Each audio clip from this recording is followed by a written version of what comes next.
here we've got our next one, and this is a fitted bodice, has a side dart, a waist dart in the front. The neckline's been cut away a bit, and the armhole's been cut away too. So you've got, you're still left with like it's a 5 or 6 centimeter wide shoulder there. The difference with this one is that it has a back opening, so you would sew a zip in there, or you could, with a further extension and turn back, you could have buttons down the back of this as well. No shoulder dart, a back waist dart here, and then if I take it off, you can see, actually, I'll put it on inside out. You can see that it has what's called an all-in-one facing, which means that it goes all the way around the armhole and the neckline here. So you can see, yeah, it's cut away. Give yourself, when you're doing a facing, like make sure that it ends at least 5 centimeters wide. Even 6 centimeters is nice. The smaller you get, the more chance that this will just flip out and like fold back outside the armhole when somebody's putting it on. This one is tacked onto the seam allowance there, so it doesn't lift up, and it's also, these facings are interfaced as well. And this finish here, this is the one that I used on this, but I'll show you other alternative finishes as well. With this one here, the edge of the facing was overlocked, turned back, and then pin stitched, so it gives a really nice finish to the inside of the garment that's super easy to do. You just need to, once you do it, just need to give it a good press. And you can see here as well that like the seam of the facing is just sitting inside the fold of the fabric too, and that's by using the same technique as we did on the other one. So we'll show you how to do that. And so this would all be done up to this stage, and then the zip would be put in. So we're not doing the zip, we're just doing the facings today. So here I've already sewn the darts, our bust darts, our side dart and our waist dart into the front bodice, and I've sewn the darts into the back bodice as well. So they're just going up to the underarm level, and like I said, we don't have a shoulder dart in this one. So what I'm going to do now is just, I'm going to sew the shoulder seams of this together.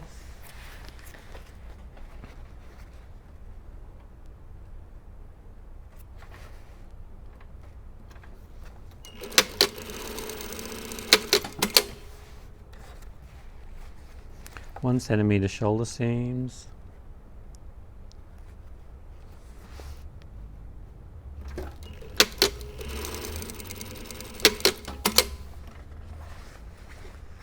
So just that, and these will need to be pressed open.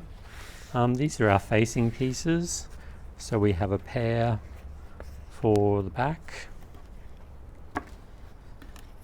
and we have one for the front. And I've done 3 different ways of finishing on the sample that I introduced.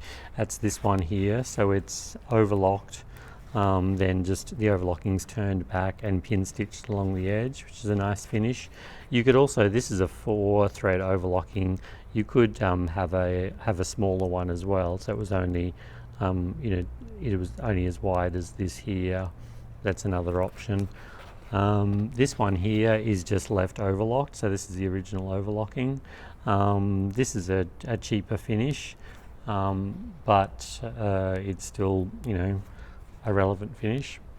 And this one here, I've gone a bit fancier, and I've done a Hong Kong bind on here. So we have separate videos for the Hong Kong bind, and it's just a bias that's sewn on at 6mm, folded to the back, so you can see that's just a raw edge there, and then ditch stitched to hold that in place. And it's a really nice finish, easy to do as well.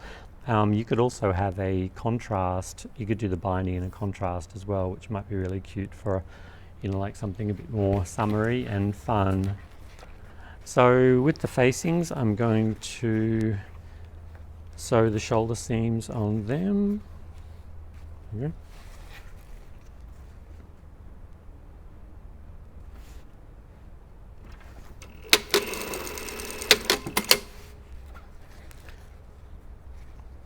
So 1 centimetre shoulder seams, the same as the outside of the garment.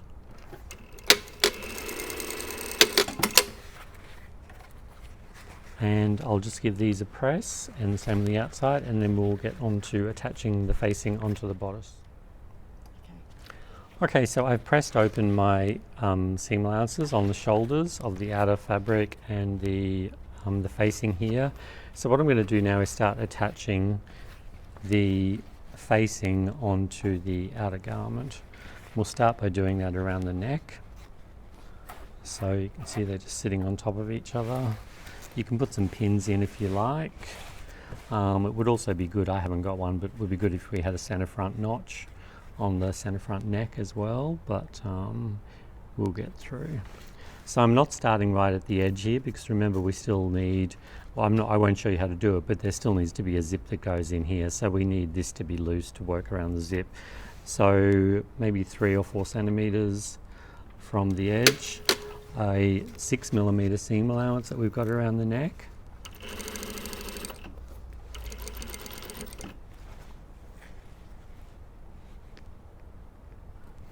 You could also match up, like I've matched the shoulder there. You could also just put a pin in there at the where the centre front is as well.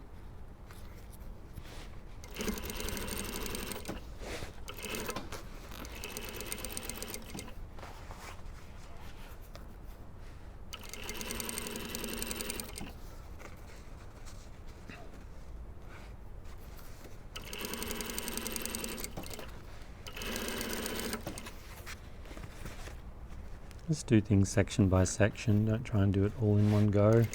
Just work towards the next spot.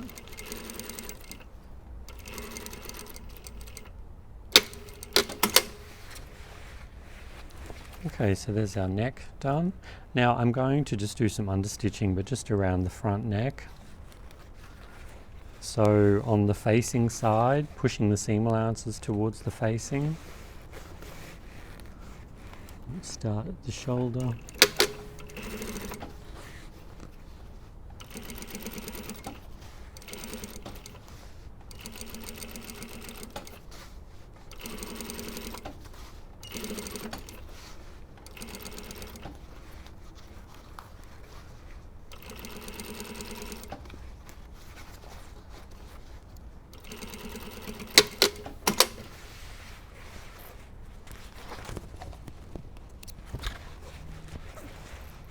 So there's our front neck done and understitched.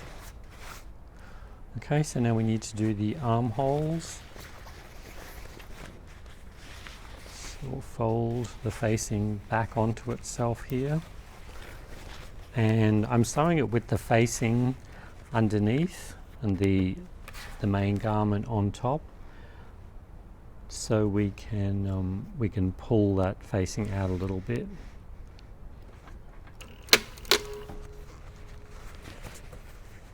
To get it to roll under, so this way we don't have to understitch the armhole.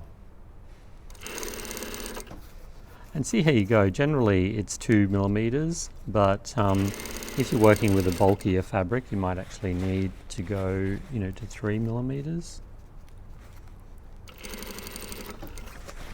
And so effectively what's happening here is that we're sewing it as a 6mm seam, but we're using the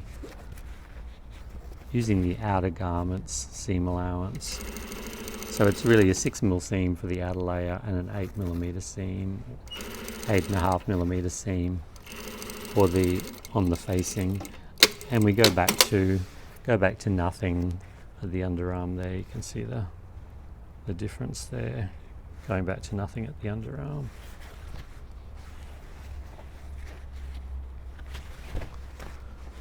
On the other side.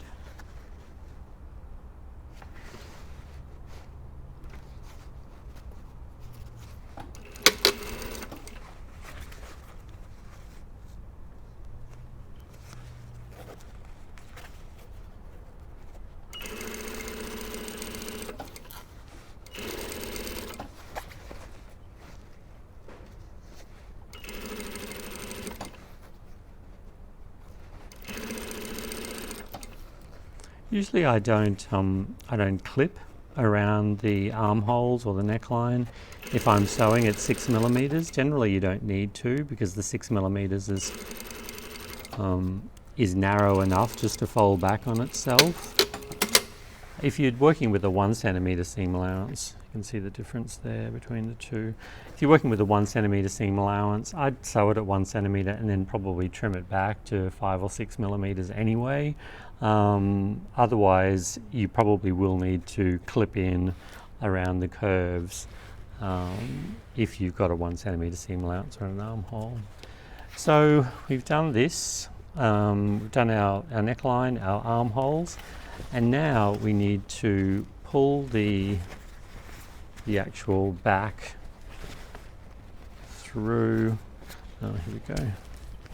This is flipped over, so I just need to fix that. Check your work. It's easier to fix it. Yes, I actually thought of that as I was sewing it, and then didn't look anyway. So yeah, keep everything nice and flat. So what I'm going to do is just make a bit of a point with the back panel. My hands up inside the shoulder.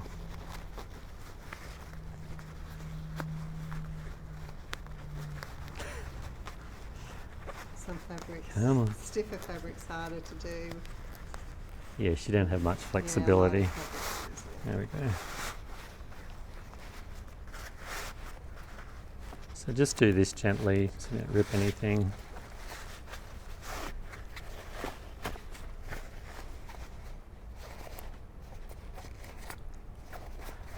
So this is obviously much easier than the all-in-one that didn't have the center back facing, because you can't. This is what people think they can do with the one that doesn't have the center back opening. Then they sew it all up and find out that they actually can't do it, so they have to unpick and do it again. I've been guilty of that. Oh, me too. Or else I put a twist in it somewhere along the line as well, which is just as bad. Alright, so we've got everything through to the right side. Now, what I might do is I'll just give this a good press, and then we'll sew the side seams up. Okay. Ready when you are. Yep.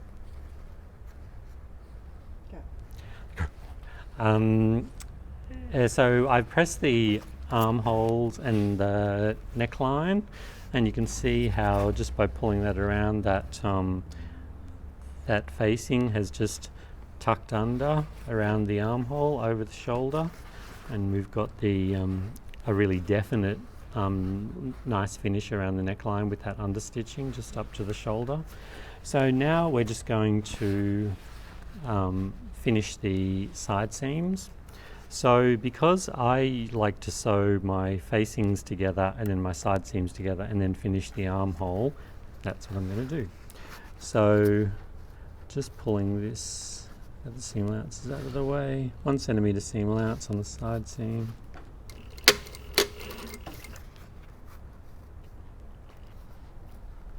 Make sure that your dart isn't poking out at a funny angle like that, that it all lines up.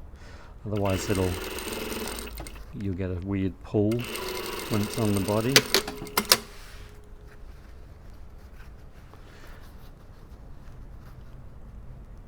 Now this here, this is slightly a tiny bit off because we've got the two different types of finishes to the edge of the facing.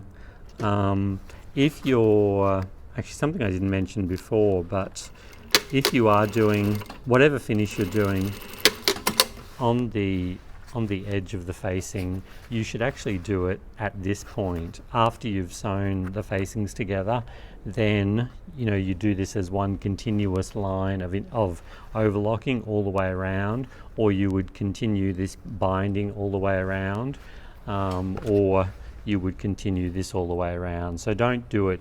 I've only done it in sections because I've shown you 3 different ways, but yeah, wait till all of the facings are actually joined together then before you do this, so that you can so you've got a flow through of the techniques. Okay. Jen. And this would be overlocked as well, so we need to overlock this seam here. Generally, I don't overlock the arm, the side seam on the facing. Do you, Libby? Is that something? No. No? No. And that's because, you know, once this is done, where are we? Yeah, because you anchor it at the side seam after it's complete. So it, yeah, it doesn't come out so anyway. It's not open Yeah. to anything that's going to wear it down. So on this one, we've got this would be overlocked, so the side seam would be pressed towards the back. There's our front dart, there's our back dart there, so pressed towards the back. And just to even out the bulk, we're pushing the seam allowance of the facing forward. So this is the side seam on the outer garment going back. This is the seam allowance on the facing going forward. And this is just an alternative method, isn't it, Mark, to pressing it open? You can do either. Yeah, exactly. If you pressed it open, though, you'd need to overlock. Yeah. You'd overlock both of the edges before you sewed them together, because it's really annoying to have to overlock a seam allowance once it's actually sewn. Yeah. Now I'm not going to overlock that, but make sure that you do, and that also for a good press. And then this would fold down. This here, again, this is the reason why I say, you know, like you take this binding all the way through so you don't end up with something like this. If you bound that one and then sewed them like this, you'd have all of this bulky, you know, the ends folded back. So if you do it in one continuous go, then, you know, you'd get this a nice flow through there. And then just sort of pull that down a tiny bit so you can't see the facing from the outside. And then we would just tack the facing down onto the seam allowance there. Yeah. Catch the garment. Yeah, sometimes when you're putting this, because you've got quite a short distance there, sometimes it can pleat. And when you sew that, you're actually sewing through the outer garment as well, so make sure that's right out of the way.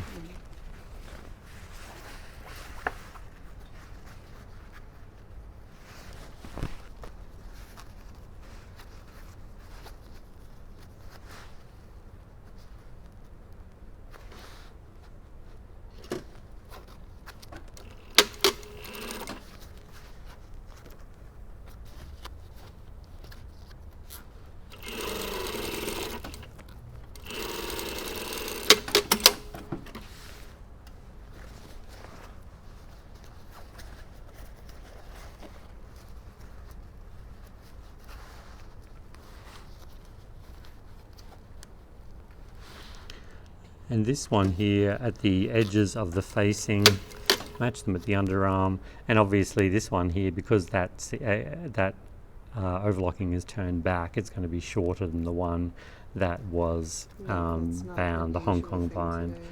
Yeah, so again, whichever one you choose should flow through, and of course be the same length. So again, we're pressing that seam, overlocking that seam allowance, pressing it towards the back, where we just need to sew the underarm here, so that towards the back, this one towards the front.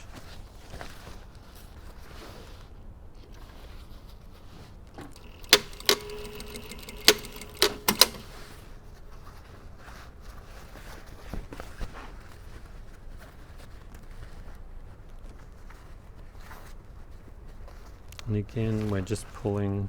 You could press this if you wanted to before you sewed the facing down. You can understitch it too. I tend to understitch it.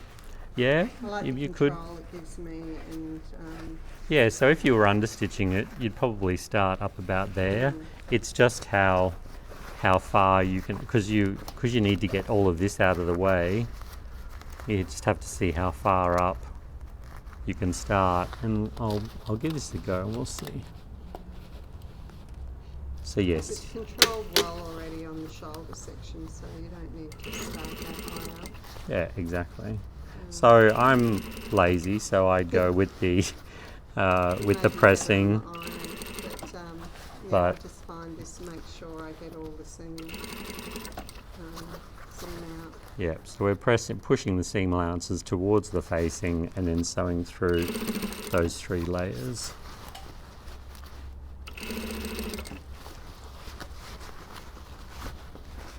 So yeah, it's just giving you some different options and you decide which way you want to go. There's nothing wrong with them, and they're all good options. Yeah. So then I've done that. I've stopped. I probably could have gone up a tiny bit further, but Probably that's all doesn't right. matter.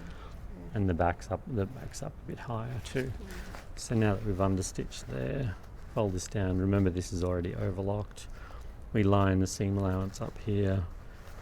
And don't forget your overlocking. That's annoying if you forget. Yes. It's really hard to do it after.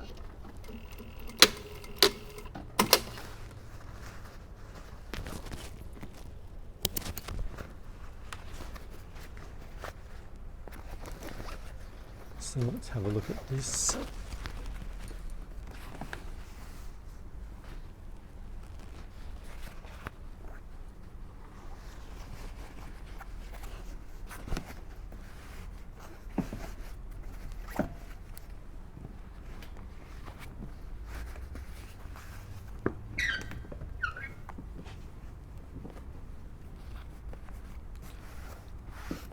And there's our facing, so it doesn't show it all there. And then once we've got this happening, the other thing about having the facing too is that you can sew, it gives you something to sew the label onto. And it also, the other thing, I mean, I'll show you in a tick, is, so then that's when the zip would get sewn in, and this, the invisible zip, so there's a video on the method of how to sew an invisible zip in with a facing at the waist. It's the same as the skirt video. It's the same technique for dealing with the facing, so you can have a look at that.